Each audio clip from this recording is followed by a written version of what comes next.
Greetings! Welcome to the devlog for Experimental Build 6 of Update 120 of Hot Dogs, Horseshoes, and Hand Grenades. We're going to start off as always with a quick sound check. Make sure speakers aren't up too high. Damn. Oh, darn it. Time is for me, I guess. Wonderful. Actually managed to get the... something. Oh no! Grazed the fifth one! Bammo! That should finish it off. Shouldn't have wasted that seventh shot. Wonderful. Anywho, we have got a jam-packed devlog for you today. We're going over some new content. We're going over some H3 1.0 stuff. We're going to talk about Meat Miss a bit. We're going to talk about the Steam frame a little bit. We've got some real-world nonsense for you, so let's get into it. There is so much to cover. So the first thing I want to talk to you about is new tools, new functionality that is in the game that we are working on for, well, user content stuff for H3 1.0. We've got some huge changes to the spectator panel and some changes to our save and load system and some changes to the SOSIG mannequin that I showed you folks last week. So where to start? Well, first off, just so you're aware, the save load panel is going to look a little different. You're like, what's going on here? Some buttons have been moved around. The flow for creating new vault files is a little different. Let's just go ahead and, I don't know, just grab a gun here. The way this now works is that we first choose to create a new vault file, and for selecting whether we're scanning the scene, a loadout, or what is on the table, we select that right here. So I'm going to scan table here, like so, and then I can choose to save this if I want. I'm going to save this, gun. It pre-populates ST2111 there, so I'm just going to go test 1, as I always do. Accept. Boom.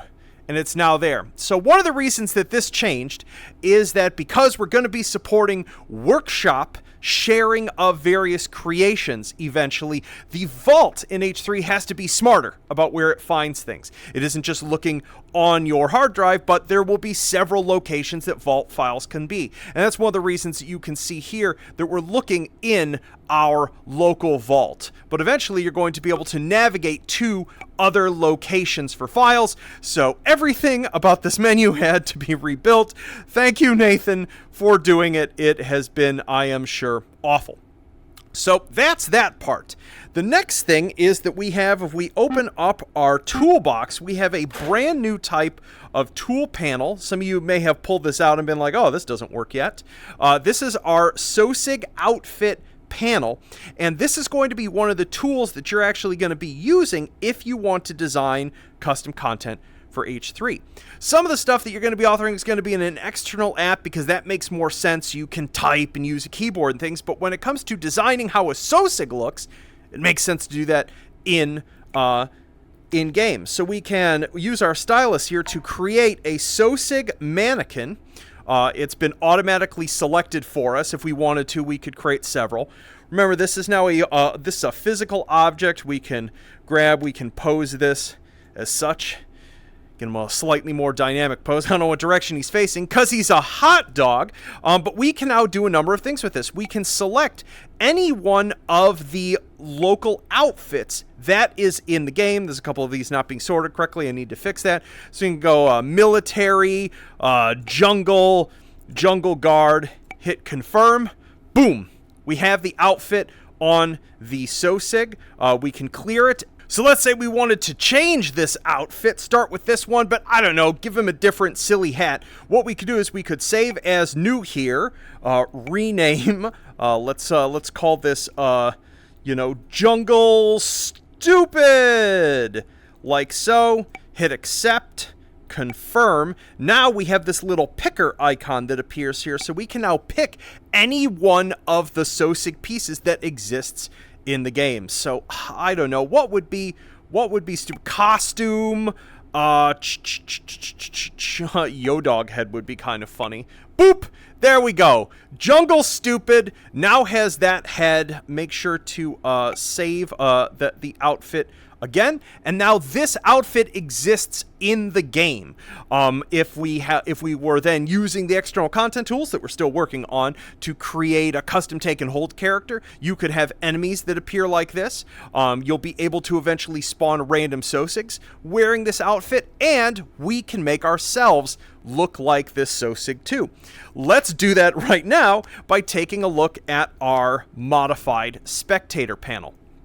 So there's a couple things that are new about this. The first of which is that the camera settings that we have up here, instead of this being a global, just a global thing, it is a global and a local to an object thing. I've been rebuilding the camcorder that is in the game, which I actually have here.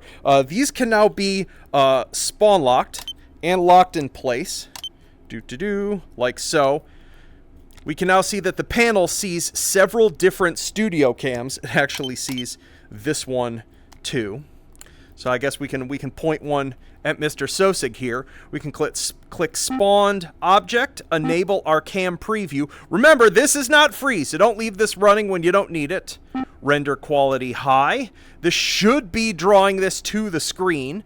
Obviously I can't check because I'm in a headset.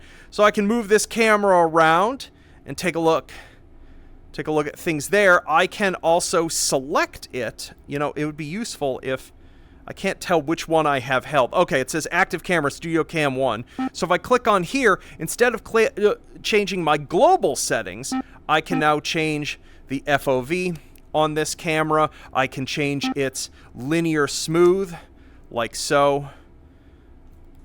Change its angular smooth as well.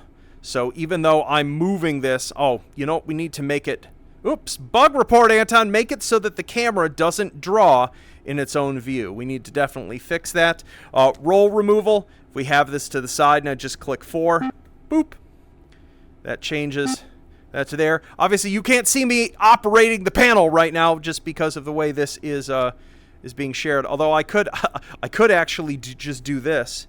We could just yo-dog this like so that we can see my hand here. Here's roll reversal on off, changing our smooths, etc.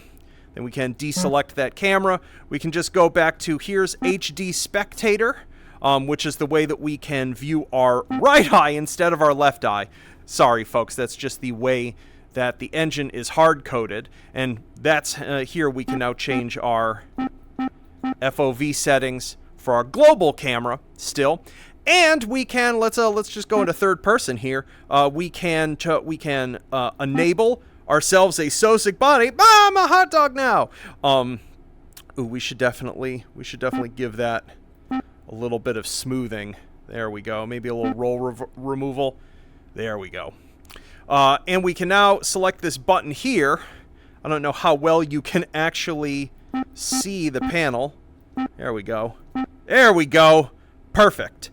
We can click the select outfit button here, and we can see that we have H3VR and a local vault. We can now go into our local vault, set ourselves to Jungle Stupid, and now we are now Jungle Stupid. So you can now design any SOSIG that you want out of all the pieces in the game. You can save it as a custom outfit right in the game and set yourself to appear as it. Grab which camera is this? Let's switch this one. Beautiful. So now I've got my selfie camera here. This is Studio Camera 1. Give that a little bit of smoothing. Wonderful. So now we can just I don't know, be a SOSIG VTuber, whatever you want to use this for. Some of this will be very, very relevant next week when I talk about, we're bringing back the Meet Miss Holiday Contest this year, and it is definitely related to SOSIGs, but I will talk to you folks about that one all next week. Haha. Wonderful. So yeah, so that is our new functionality. Now let's jump out of VR and talk about a whole bunch of other topics. As I said, we've got some release date 1.0 stuff to talk about. We got Meet Me stuff, and so let's talk about the Steam frame, because I know you folks have been waiting to hear something from me about that. Yo! out of VR. So what is going on? Let's dive right into it. So the first piece of news or important thing to talk about here is H3's 1.0. I'll get right out and say it. We're bumping it to next year. And there's some good reasons, there's some exciting reasons, there's some not exciting reasons. Many of you have been following my YouTube channel know that I've had a number of difficult life events in the tail end of this year, some family health stuff, that just sort of like emotionally derailed me and certain things fell behind. Some of the stuff that we're doing for 1.0 has, in a totally reasonable way, taken a little more time to do than I originally expected. That's on me. But the biggest thing about it relates to the Steam frame. If you've been living under a rock, Valve announced that there's going to be a new VR headset finally, and I can't talk in super detail about it. I'm covered by an NDA. I'll be able to talk about in fine detail things when a public dev kit arrives, whenever those arrive. But I and many other devs have gotten or waiting in line on a list for one. But basically, as you might have heard, one of the that it's a headset that is a wireless VR headset first and foremost for just for the streaming experience, but it has some capability to run applications locally. They haven't shared, fine detail of this. I'm sure some of the various influencers who actually went there got slight answers of varying specificity from folks at Valve. I don't want to make any assumptions about what is technically in the public sphere or not in regards to this. So all I'm going to say is that because of the fact that it has the ability to at least try to run just random games on Steam locally, one of the things that I want to do is to if you've opened up H3's quality settings, there's ultra, there's high, there's medium, there's low, and then there's potato, and then there's turbo potato. Funnily enough, potato and turbo potato actually exist because of when Windows Mixed Reality headsets first came out, what Microsoft told people they needed to be able to run VR and what the rest of reality said you needed to run VR, very different things. And so all of these folks showed up with basically office computers but to play H3 when that weekend when they came out. And I ran into the application desperately to like pull out wires and find ways to turn things down to make it be able to run on, like, I don't know, someone's office ThinkPad. And it worked. And so I find myself in a somewhat similar situation, knowing that there will be this piece of hardware that, to what degree it will be able to drive a PC VR game when it's ready for release, I don't know. But there's a bunch of things that I can do engineering wise now to make the chances of that being possible higher, independent of whatever Valve is doing.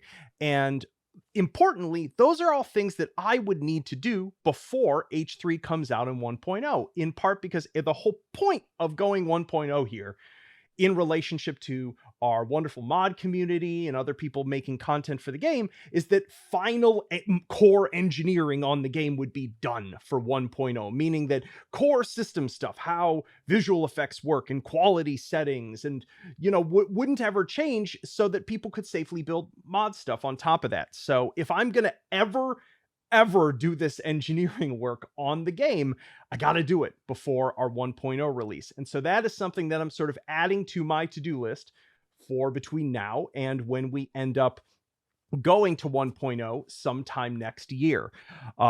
In general, for those of you, just from a technical standpoint, if you're curious, it isn't just the fact that a headset like that is running in a different power envelope. It's that the hardware itself is fundamentally different. Like the type of GPU that is in a standalone headset is very different than what is in a laptop and a PC. There's certain things that are like very innocuous for even a weak PC to draw and put on screen that will just murder a device like that. And so I have some ideas for some things largely related to like visual effects and things that can draw very overlapped in the game that I want to add some extra overrides. And honestly, in the process of doing that, I'll probably end up making H3 just like run better in general, because I have to touch some systems that I just haven't touched in like 9 years, and honestly didn't really plan to ever, but I have an excuse to do it now, because hey, we've got a new piece of hardware to be excited about. And I would, of course, if by some miracle this thing does run decently enough, or at least part of the game runs decently enough, that's in theory, a huge new audience of folks who can't, don't have a PC VR setup, who could play H3, because I'm stuck back on Unity 5.6.7. This game's never being ported up to something else. It's never being brought up to modern Unity and having like an Android APK pushed out of it. That ship has completely sailed for a whole host of reasons, cost, technical stuff, etc. But if somehow Valve's engineering magic can make this possible, I want to at least do my half of making that possible to the best degree I can. So fingers crossed, no guarantees, but it's something I'm going to do my darndest to make happen. So yeah, so we've covered that Meat Mist stuff. I'm not going to go into detail right now because we've already got so many things to cover today, but just suffice to say, as I said, we're going to do another Meat Mist contest this year for the first time in ages. I'm going to cover the details of it next week. And of course, we're going to do some Meat Mist Day celebrations. Because we're punting the full release of H3 to 1.0 to next year, the full 1.0 is actually going to end up being update 121 probably, or 122. We'll see. And so my goal actually is to sort of get a stable enough release together for main branch before Meat Mist Day, so that folks, buying the game for, for the holiday will be able to do it. Yes, I know this creates kind of an irritating situation for mod compatibility. Don't worry, I'll have, none of the beta branches are going away. But I am going to try to get to stable branch before the end of the year again, and then we'll just continue on with the various sorts of wild work we're doing for 1.0 for next year. Next topic. Any of you who are patrons of the channel EXP, who were paying attention today, know that there is a wonderful, ridiculous new video that will be public for everyone else next week, wherein we gifted Mr. Ferguson and the Royal Armories a very special gift, a piece of H3 nonsense, courtesy of my collaborator Ole, birthed into the real world. And that is, if you've seen the carry handle in the game, that's right, the AR-15 carry handle that can only mount to another AR-15 carry handle, I would like to excitedly say to you that it now exists. That's right, especially because the fact that he designed he does all of his 3D modeling in CAD to begin with, which is wild, which meant I assume it was a decent amount more work, but not an insurmountable amount more work to turn it into a fabricatable design. And so here you can see our custom carry handle mounted to the body of a prior carry handle. I have a funny story about acquiring this that I'll tell you in a moment. We have the site hardware pilfered from this one, which was real fun to take apart and put back together. Let me tell you, a front post assigned there, and as you can see, because of the hole in the bottom, we still have a functional sight to look through at the bottom. This is high quality CNC machined aluminum. It is gorgeous. So the funny thing about this, because of course we timed this right to go with a video for Jonathan, I had purchased a number of carry handles to pilfer the other hardware off of, because it's just cheaper to do that than buying each and every one of these little pieces independently. And I find the delivery takes forever to get here. I'm really worrying because I'm running out of time to do this stupid joke. And then a box of these arrives, and I've been scammed by I'm gonna put them on blast. Do not buy anything from AmericanRifleParts.com. I probably should have looked more closely at the skeeviness of the website, like it's fake little so-and-so has bought something pop-ups. But this appears to be we'll be polite and say a knockoff from another country. This is not the component by this manufacturer. Roughly everything about it is wrong. It is a junk forging. There's like weird shaping issues with it. This like incredibly cheap, thin piece of metal. None of the sighting hardware is correct. That's stuck to the side. I cannot manage to get it recentered. And a bunch of the like pins are incorrect. So they're not even compatible with our thing. So I'm panicking because I've got a stupid joke to show you folks for this video lined up with another. And I don't have a carry handle I can pilfer parts off of. So I start calling around to various gun stores around Los Angeles, asking them if they just happen to have on the shelf, you know, an A2, A4 style AR-15 carry handle. And I'm on my like fifth gun store that's like, no, that I go, that I realize I'm so boomer brained that I'm like, you're literally asking people if they have like a 30-year-old attachment that no one uses on the shelf in 2025. It's a retro component. What are you doing? And so thankfully I call another store, and a wonderful individual by the name of Tom at this store I'm chatting with, and I'm like, he's like, I could just order it off you offline for you. And I was like, I know this sounds stupid, but I need this today. And he's like, why? I explain that I'm a developer, mention the game. He's actually played the game. And as we're talking, he's like, you know, I think I actually have one, because he said he had been doing like a retro AR build, and then he eventually got the upper with the carry handle built in, didn't need the pick rail attachment one. And he's like, you want to buy mine? And I was like, can I get it tonight? And this wonderful fellow actually drove out to meet with me. And it was great too, because it was like next to this like bakery with literally hundreds of people the day before Thanksgiving, as I'm meeting in public with someone exchanging cash for this incredibly suspicious looking firearm part in public. It was a very Los Angeles moment, is what I'm trying to say. But thanks to him, I was able to get this to show you folks today, and it fills me with joy. And I will be taking this out to the range soon, and don't worry, I will get some footage and I will post it to the channel. It is it's I have to tell you, it just feels so incredibly weird and special to have something that existed first in a virtual context in a game that I've made, and then just to have that physical object in the real world. It's ridiculous. It's so well made. It's far too well made for how silly it is, and I adore it. It is my new favorite object. So there you go. That is the saga of the carry handle, one of which I am holding here, and one of which is now in the collection at the Royal Armories in Leeds forever.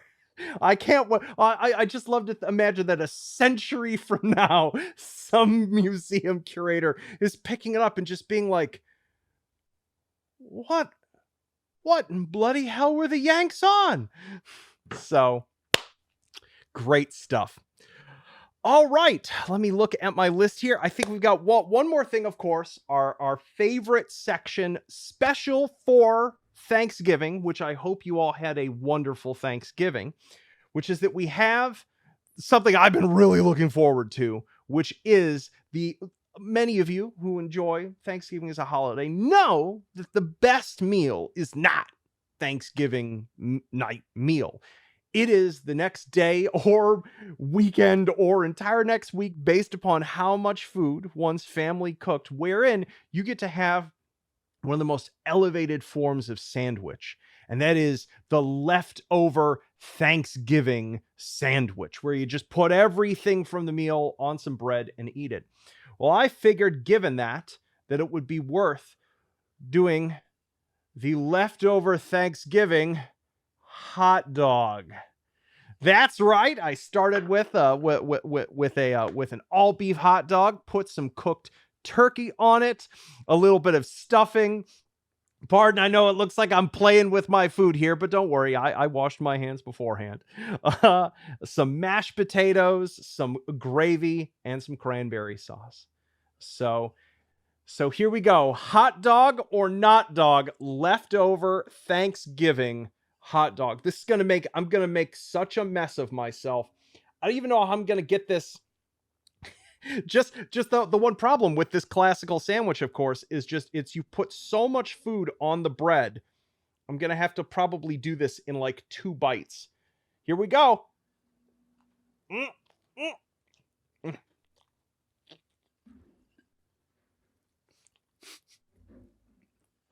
Mm, mm. Oh my goodness. Oh, that might be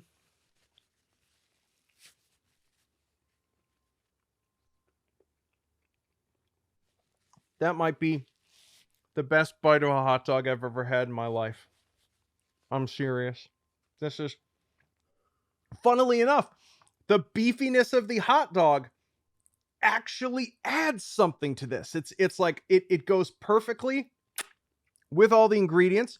A hot dog bun is a fantastic bread vehicle for the various Thanksgiving sides. We get the sweet from the cranberry sauce, the gravy. Oh man. I am going to truly enjoy eating every last bite of this. So we can say with certainty that the leftover Thanksgiving hot dog is indeed the hottest of dogs. So I recommend it.